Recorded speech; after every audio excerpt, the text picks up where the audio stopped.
Hi there, Blaise Coyle reporting from the Chelsea International Film Festival. I'm here on the red carpet interviewing people on behalf of the International Foundation for Women Artists. So tell me what the vision of the festival is. I've read some things online, but I'd love to hear it from somebody who's actually a founding member. Well, it's the theme is making the world a better place, and that's just to help support global awareness, but really I think individuation, growth, really someone being able to be touched by some part of themselves that will help them to grow. So I think that's also something that is making the world a better place. My film is a short film. It's 10 minutes. It's about a boy who suffers from a speech impediment. He stammers. It's basically about him dealing with adversities that has to deal with the disorder. So it really kind of focuses on his state of mind, his amplified imagination, his own sort of POV about it. So. Excellent. And what's it called? A Boy Called Boris. Fantastic. And tell us what role you had in the movie. I know that there were many, but kind of give us a bridge version. Right. So I was a writer, director, producer, and the editor for it. It's a short film, so a lot of times you just end up being the jack of all trades. And I enjoyed the process very much so, all of them. How long was the shoot? How many days did it take? The shoot was 3 days. Principal photography lasted for 3 days, Friday, Saturday, Sunday. And it was great. We shot in New York, we shot in Astoria, and then we shot in a high school here in New York. So tell me a little synopsis about the movie. Well, essentially, this guy, he's married, newly married, and there's a baby on the way, and he's unemployed. He's an unemployed Broadway performer. He was very successful, and he's approaching 40 and is just not working.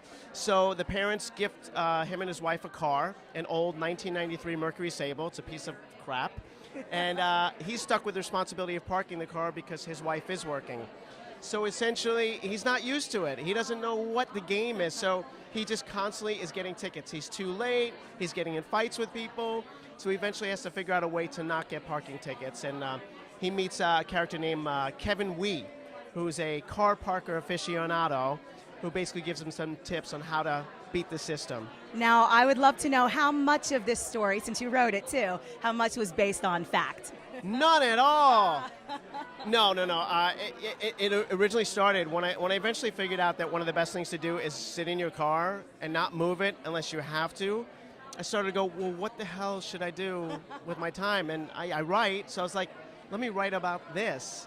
So I just started writing, and the original title was called Car Parkers.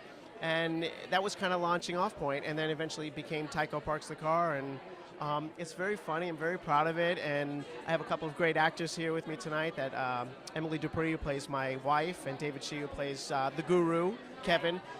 So we're really proud of it, and excited to be in the Chelsea Film Festival. Fantastic. Well, we're happy to have you, and congratulations. If you could share something with fellow women, maybe even somebody who is up and coming and wants to be a journalist or in this side of the industry, what advice would you give them?